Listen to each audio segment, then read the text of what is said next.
الشرك الأكبر اسمع عبادة غير الله من الأصنام والأوثان والأنداد كما كانت تفعل قريش عند أصنامها واللات والعزى. هذا هو الشرك الأكبر، هذا اللي عرفنا. إنما دعاء الأموات، طيب الأموات والاستغاثة بهم ما دخلهم ودخل اللات والعزى ومناة الثالثة الأخرى؟ هذول أموات؟ اللات والعزى ومناة الثالثة الأخرى هذول كانوا أموات؟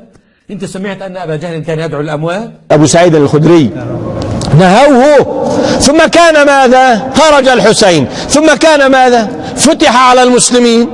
قولوا لي بالله عليكم، فتح على المسلمين فرقة المسلمين الأكبر اليوم الشيعة من يومها، والانطيب والمصائب من الشرك وأمثاله من يومها، وعبادة الحسين من دون الله من يومها، وعبادة الزهراء من يومها.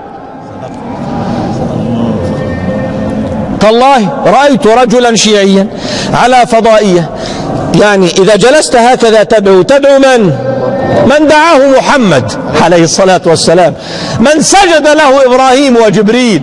فرأيت رجل يقول يا زهراء كنت ضعيفا مخطئا، يستغفر الزهراء.